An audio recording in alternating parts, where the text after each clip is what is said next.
Buenas tardes, compañeros, docente. Este video tiene el fin educativo de analizar si la reforma agraria fue o no fue beneficiosa para el Perú, considerando un periodo de 1930 a 1990 y en los tres ámbitos, que sería el político, el social y el económico. Mi postura en el tema de la reforma agraria es que sí fue beneficiosa en términos generales. Esto porque transformó una estructura tanto social como política que durante décadas mantuvo a gran parte de la población campesina en exclusión. Y aunque sus resultados económicos no fueron los buscados y fueron bastante limitados, considero que sus aportes sociales y políticos tuvieron un impacto más profundo y duradero en la construcción del Perú contemporáneo. Para poder sustentar esta posición, primero explicaré las condiciones que existían antes de la reforma, luego analizaré los cambios que produjo y finalmente evaluaré las consecuencias hasta los años 1990. Tenemos tres aspectos importantes: el impacto político, el impacto social y el impacto económico. Ahorita vamos a entrar en el impacto político. Para comprender la importancia política de la reforma agraria, debemos observar la situación que estaba viviendo en el Perú antes de 1969.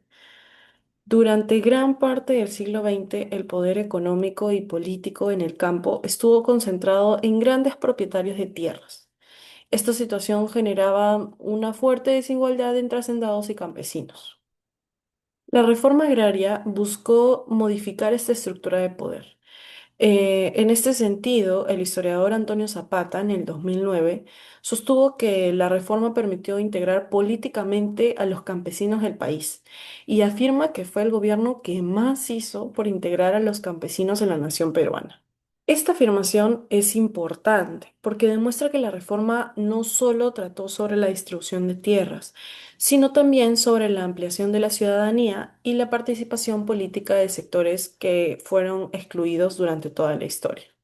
Por ello, considero que la reforma agraria sí fue beneficiosa desde el punto de vista político, ya que debilitó el poder de la antigua oligarquía terrateniente y favoreció una mayor integración nacional. Bien, ahora vamos al segundo aspecto, que fue el aspecto social. Desde este punto de vista, los cambios fueron aún más profundos. Antes de la reforma, gran parte de la población rural vivía bajo relaciones de dependencia al sistema hacendario. Además, existían profundas desigualdades y grandes brechas entre el Perú urbano y el Perú rural. La reforma agraria contribuyó a que muchas de estas relaciones se eliminaran. Al mismo tiempo coincidió con procesos de migración, de urbanización y reorganización social, lo cual ayudó a que el país se transforme durante las décadas de 1960, del 70 y de 1980. Así, José Matos Mar, en Desborde Popular y Crisis del Estado, describe este proceso señalando que entre 1940 y 1981 la población peruana se triplicó y que el Perú pasó a ser un país predominante urbano. Según el autor y datos del censo que menciona en Desborde Popular, más del 65% de su población habitaba en zonas definidas como urbanas. Esto mostraba la magnitud de los cambios sociales ocurridos en esas décadas. También menciona que hay una relativa quietud, lo cual no quiere decir que es que no haya sucedido nada durante estos años, sino que el cambio fue a paso lento. Asimismo, Matos Mar sostiene que las migraciones transformaron profundamente la sociedad y dieron un lugar a nuevas formas de participación popular. Es por estos motivos que acabo de mencionar que considero que el principal aporte de la reforma agraria fue social, ya que contribuyó a una sociedad más inclusiva y menos marcada por las jerarquías tradicionales del mundo hacendario. Finalmente, tenemos el punto de vista económico. Es aquí donde podemos observar que los resultados fueron más discutibles. Uno de los principales objetivos de la reforma agraria era modernizar la agricultura y aumentar la productividad en el campo. Para ello se expropiaron haciendas y se crearon cooperativas agrarias. Sin embargo, los resultados no fueron los esperados. ya que, como menciona Antonio Zapata en el 2009, señala que hubieron muchas cooperativas que entraron en problemas de gestión y productividad. Y esto fue por los mismos a los que se les había brindado esta cooperativa. Y con el tiempo, numerosas tierras fueron parceladas y la producción agrícola no logró alcanzar los niveles previstos en la economía. Además, durante la década de 1980, el Perú atravesó una gran crisis económica. José Matos Mar describe este contexto como una de las mayores crisis o más profundas de los últimos 100 años.